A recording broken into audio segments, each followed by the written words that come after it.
नमस्कार दोस्तों, आरकेपी study plus में आपका स्वागत है। आज की क्लास में हम सभी चर्चा करेंगे संशोधन के मतलब जो संविधान में संशोधन होते हैं उनके बारे में चर्चा करेंगे, या साधारण विधेयक जो होते हैं वो कैसे बनते हैं। तो ये इन पर हम लोग चर्चा करेंगे आज की क्लास में हम सभी। तो दोस्तों स्टार्ट करते हैं। तो सबसे पहले हम बताएंगे कि साधारण विधेयक कैसे पास होते हैं, ठीक है, कैसे बनते हैं और इनमें कैसे संशोधन होता है। और एक होता है कॉन्स्टिट्यूशनल, मतलब जो है जो संवैधानिक होता है, जो संविधान में वर्णन है वह कैसे जो है संशोधन होता है। तो इन जैसे जो 300 आर्टिकल 368 में हमारे संविधान संशोधन की प्रक्रिया का उल्लेख मतलब दिया गया है कि किस प्रकार से संविधान संशोधन होगा। तो उनको भी हम लोग देखेंगे कैसे पास होते हैं। तो ये सब चीज़ें आज हम लोग चर्चा करेंगे। पहला तो हम लोग स्टार्ट करते हैं साधारण विधेयक वाला। तो साधारण विधेयक वाला हम लोग स्टार्ट करते हैं। साधारण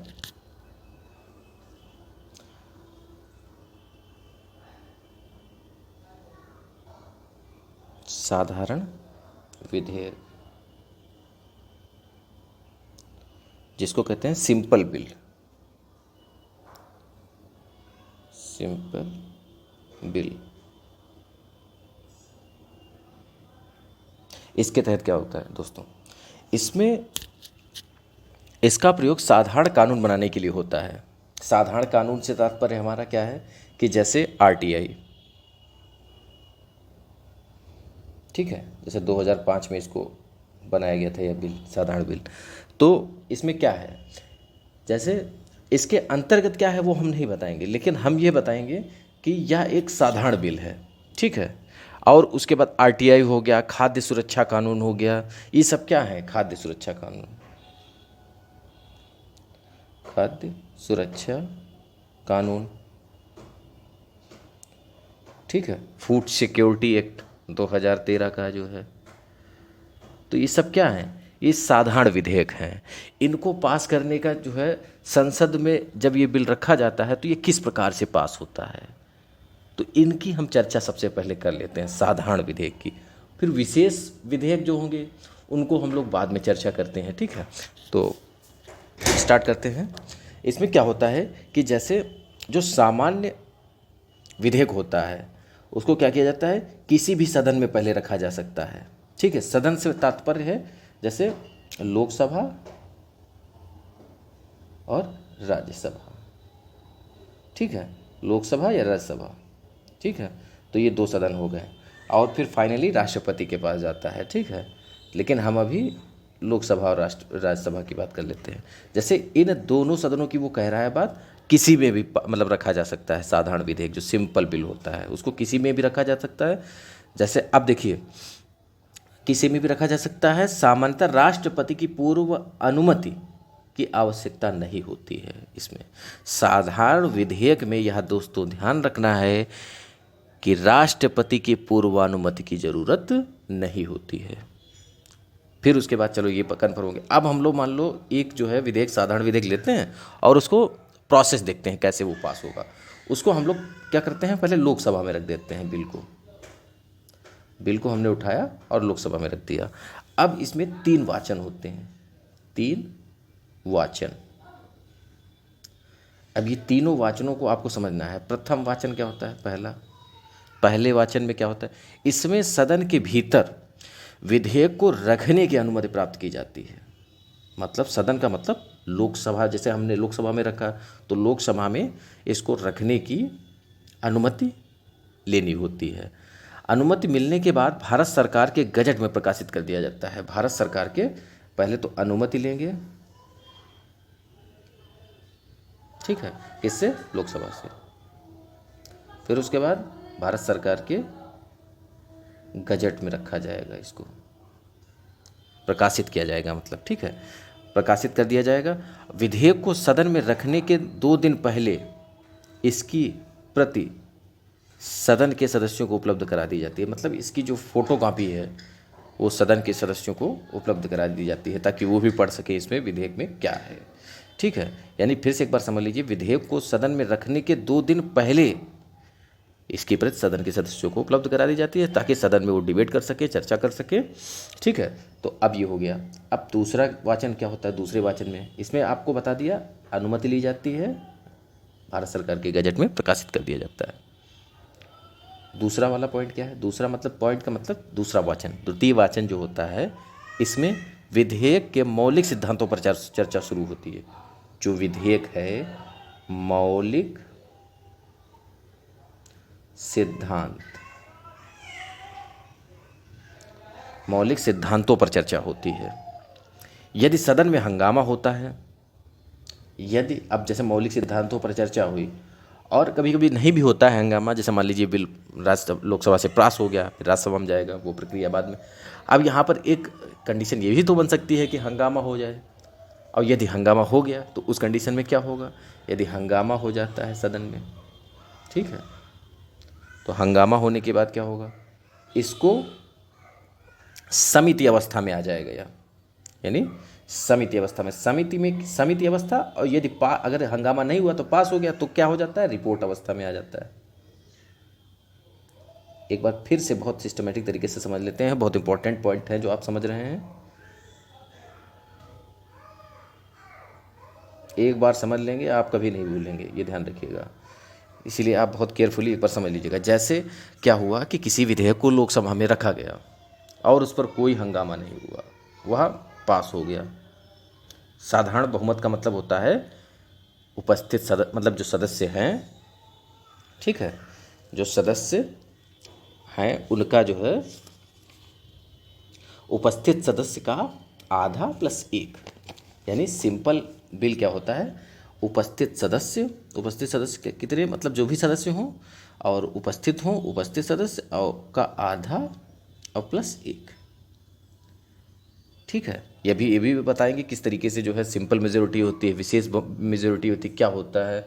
एक होता है राज्यों के द्वारा जो है, जो 50% राज्य होते हैं वो सहमत होंगे तब जो है कहानी बनेगी। तो ये सब क्या है ये भी समझाएंगे, लेकिन अभी हमारा मेन मकसद है कि जैसे लोकसभा में पास हुआ और लोकसभा में जैसे रखा गया बिल और वह बिना विवाद के, बिना हंगामे के वो पास हो गया, तब तो वो रिपोर्ट अवस्था में आ जाएगा।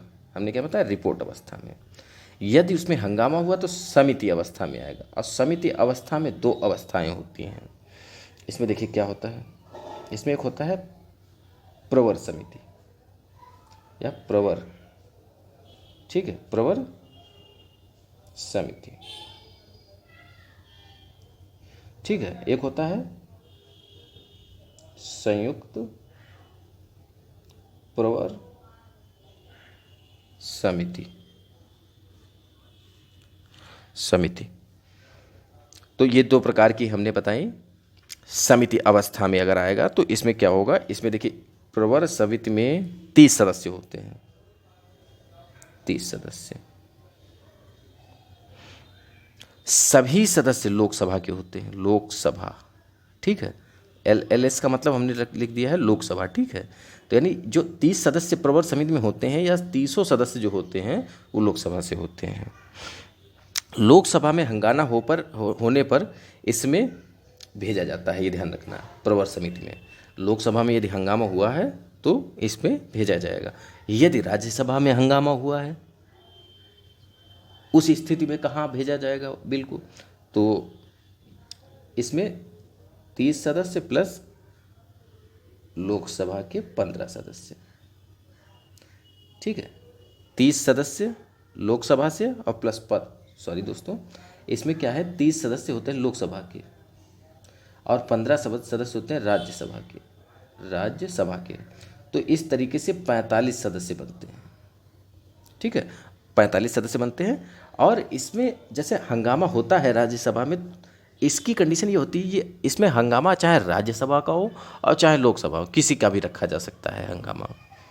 ओके दोस्तों, मतलब यह एक जो है कंबाइंड संस्था है। जैसे मान के चलिए कि इसमें लोकसभा में यदि हंगामा हुआ है उस कंडीशन पे भी रखा जा सकता है यहाँ पर चर्चा के लिए, और संशोधन या लोकसभा में राज्यसभा में रखा गया है।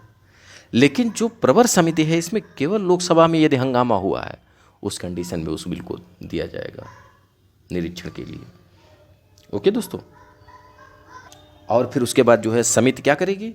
इन दोनों के माध्यम से जो भी अनुशंसा देगी, ठीक है, मतलब इसमें रखा गया होगा जैसे लोकसभा ये वाला जो है इधर वाला जो है समिति में, तो उस आधार पर जो है जो फाइनल रिजल्ट आएगा या इस आधार पर, मतलब कहने का मतलब इन दोनों कंडीशनों में से किसी का भी एक रिजल्ट आता है तो यह समिति अनुशंसा, मतलब जो है कहते हैं समिति जो भी अपनी अनुशंसा, ये दोनों समितियां अपनी, मतलब एक समिति हो या दो समिति, मतलब जैसे कहने का मतलब है कि अगर इस साइड में अगर रखा गया है अनुशंसा के लिए बिल को, तो यह अपना जो है अनुशंसा देगी और यह रिपोर्ट स्टेज में आ जाएगी, रिपोर्ट स्टेज, ठीक है, रिपोर्ट स्टेज में आ जाएगा बिल, और रिपोर्ट स्टेज में ही यह तृतीय वाचन में चला जाता है। फिर उसके बाद तृतीय वाचन यानी तीसरा वाचन जो होता है इसका तृतीय वाचन, इसमें संपूर्ण विधेयक को एक बार पुनः सामान्य चर्चा के लिए रखा जाता है।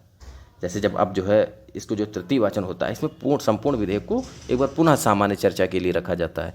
इसमें क्या होता है कि जैसे कुछ शाब्दिक और कुछ व्याकरणिक, मतलब ग्रामेटिकल जो कुछ त्रुटियां होती हैं उनको दूर किया जाता है, ठीक है, और कुछ जैसे मतलब जैसे मतलब सीक्वेंस सही नहीं है सेंटेंस का तो उसको सही किया जा सकता है, या शब्द में त्रुटि है तो इनको सबको सही किया जाता है इसमें, इसके अंतर्गत।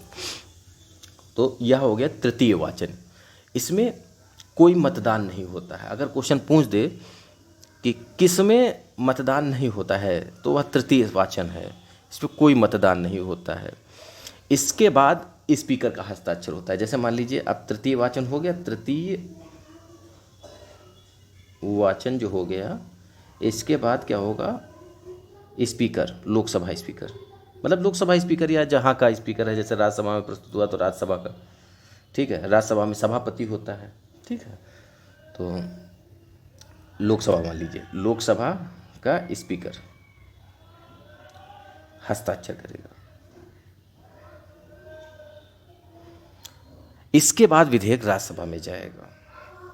अब विधेयक कहाँ जाएगा, राज्यसभा में जाएगा, राज्यसभा में जाएगा और वहाँ भी तीनों वाचनों से गुजरेगा। जितने ये तीन वाचन हमने आपको बताए हैं, ये तीन वाचन के माध्यम से राज्यसभा में गुजरेगा और वहाँ भी तीनों वाचनों से गुजरने के बाद सभापति हस्ताक्षर करता है। यहाँ क्या करेगा, सभापति हस्ताक्षर करेगा, सभापति हस्ताक्षर करेगा। इसके बाद विधेयक राष्ट्रपति के पास जाता है। जब राज्यसभा पास कर देगी, हस्ताक्षर कर देगा अपना सभापति, इसके बाद, और राज्यसभा का जो सभापति होता कौन है, उपराष्ट्रपति होता है, ये ध्यान रखना आपको दोस्तों। इसके बाद विधेयक राष्ट्रपति के पास जाता है और राष्ट्रपति के हस्ताक्षर के बाद विधेयक कानून बन जाता है। यह ध्यान रखना, यह प्रक्रिया होती है पूरी कानून बनने की। यदि राष्ट्रपति पुनर्विचार के लिए भेजता है तो संपूर्ण प्रक्रिया दोबारा होगी और साधारण बहुमत से पारित होगा तथा पुनः राष्ट्रपति के पास जाएगा और राष्ट्रपति इसके लिए हस्ताक्षर करने के लिए बाध्य हो जाता है। हालांकि राष्ट्रपति के द्वारा विधेयक जब राष्ट्रपति के पास जाएगा तो वह कितने दिन में जो है भेजेगा, यह समय सीमा का उल्लेख नहीं दिया गया है। ओके दोस्तों, अब संयुक्त बैठक बुलाई जाती है। क्वेश्चन डायरेक्ट भी पूछा जाता है, संयुक्त बैठक किस आर्टिकल के तहत बुलाई जाती है, तो संयुक्त बैठक देख लीजिए आप लोग, इसको भी समझ लीजिए।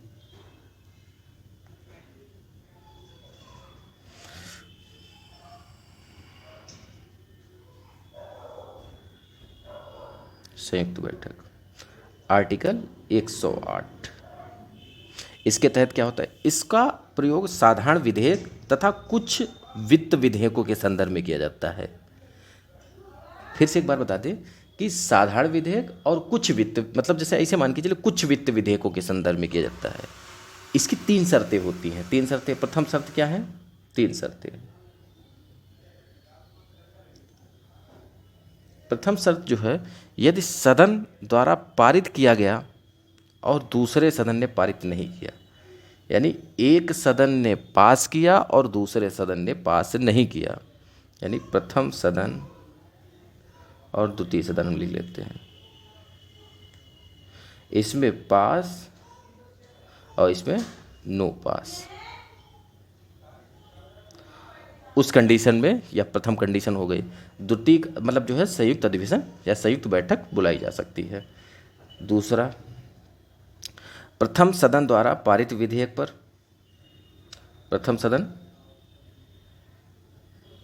पारित विधेयक दूसरे सदन द्वारा संशोधन कर दिया गया हो, और दूसरे द्वारा क्या कर दिया गया हो, इसमें संशोधन कर दिया गया हो, बिल में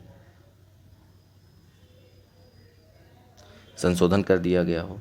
अगर संशोधन मान्य है तब तो कोई बात नहीं, तब तो वो पास हो गया। अगर तब नहीं बैठक बुलाई जाएगी। अगर उसमें जैसे मान लीजिए लोकसभा में पास किया गया, राज्यसभा में संशोधन कर दिया गया उस पर, अब संशोधन लोकसभा को नहीं मंजूर है वो, तो क्या होगा, उसके लिए संयुक्त बैठक का आह्वान किया जाएगा, यानी बुलाया जाएगा। संयुक्त बैठक की जो अध्यक्षता होती है वह लोकसभा का स्पीकर करता है, लेकिन जो बुलाता है वो राष्ट्रपति के द्वारा आहूत की जाती, बुलाई जाती है। आपको ये ध्यान रखना दोस्तों, पूछा भी जाता है कई बार क्वेश्चन। ये आपका दूसरी कंडीशन हो गया। मतलब दूसरी कंडीशन में क्या बताया कि प्रथम सदन पारित कर देगा और दूसरा सदन संशोधन कर देगा, उस कंडीशन में बैठक बुलाई जाएगी। तीसरी कंडीशन क्या है, एक सदन ने विधेयक को पारित किया हो लेकिन दूसरे सदन ने 6 माह तक कोई जवाब नहीं दिया हो। एक सदन ने पारित यानी प्रथम सदन में, और दूसरे सदन में क्या हो, 6 माह तक कोई विचार ना, मतलब कोई जो है उस पर जवाब नहीं दिया गया हो, उस कंडीशन में संयुक्त बैठक का आह्वान किया जा सकता है। तो दोस्तों आपको ये पता चला कि संयुक्त बैठक किस कंडीशन में बुलाई जा सकती है, किस आर्टिकल के तहत बुलाई जा सकती है, उसका अध्यक्ष कौन होता है, उसको बुलाता आहूत कौन कराता है, तो ये आपको पता चला इससे जो है, इसके माध्यम से। और यह किसकी जो है सलाह पर, मतलब जैसे ऐसी कर कंडीशन बनती है तीनों कंडीशनों में से, तो प्रधानमंत्री क्या करता है, प्रधानमंत्री की सलाह पर राष्ट्रपति संयुक्त बैठक बुलाता है। प्रधानमंत्री की सलाह पर, ये ध्यान रखना, राष्ट्रपति संयुक्त बैठक बुलाता है, और यह बैठक जो है सेंट्रल हॉल में होती है। अध्यक्षता हमने आपको बता दिया स्पीकर करता है, और साधारण बहुमत से पारित होता है वह विधेयक। इस तरह पारित विधेयक राष्ट्रपति के पास जाता है और राष्ट्रपति पुनर्विचार के लिए नहीं भेज सकता। लेकिन फिर वही बात है कि समय सीमा इसमें उल्लिखित नहीं है इस विधेयक में, कि मतलब कितने समय में राष्ट्रपति अपना जवाब देगा। जैसे अभी तक 3 अवसरों पर संयुक्त बैठक बुलाई गई है। संयुक्त बैठक यानी आर्टिकल 108 के तहत संयुक्त बैठक का आह्वान राष्ट्रपति के द्वारा 3 मतलब जो है अवसरों पर किया गया है। इसमें एक पहला जो है वो दहेज प्रतिषेध विधेयक है। दहेज प्रतिषेध विधेयक,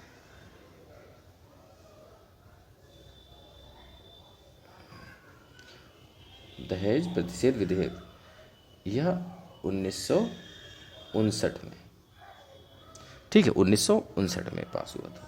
फिर उसके बाद इसमें जो है ये मतलब जो है संयुक्त बैठक बुलाई गई थी। दूसरे में था बैंकिंग सेवा आयोग विधेयक, बैंकिंग सेवा आयोग विधेयक। इसके तहत क्या हुआ था, 1977 में ये था। इसमें भी जो है वही संयुक्त बैठक, एक पोटा, तीसरी कंडीशन, तीसरा जो विधेयक था वो पोटा था, पोटा या 2002 का है, ठीक है, एक्ट। इसमें क्या है कि प्रिवेंशन ऑफ टेररिज्म एक्ट, ठीक है, प्रिवेंशन ऑफ टेररिज्म एक्ट 2002। यह 3 विधेयक ऐसे हैं जिसमें संयुक्त बैठक का आह्वान किया गया था, यानी बैठक बुलाई गई थी। तो यह हो गया साधारण, मतलब जो है संविधान संशोधन या सिंपल बिल कैसे पास होता है, कैसे संशोधन होता है, तो यह आपको पता चला, ठीक है। अब उसके बाद हम लोग क्या करते हैं कि संविधान संशोधन विधेयक के बारे में चर्चा करते हैं, संविधान संशोधन विधेयक के बारे में, और जो कि हमारी चर्चा नेक्स्ट लेक्चर में होगी, ठीक है दोस्तों। और हम लोग उसमें विस्तृत चर्चा करेंगे, क्योंकि इसमें मल्टी डायमेंशन है, उसको हम लोग चर्चा करेंगे, क्योंकि सिस्टमेटिक तरीके से समझेंगे और उसको जो है एकदम अंडरस्टैंडिंग करेंगे उसकी। दोस्तों चैनल को सब्सक्राइब करें, लाइक करें एंड शेयर करें। ओके दोस्तों, बाय बाय, जय हिंद।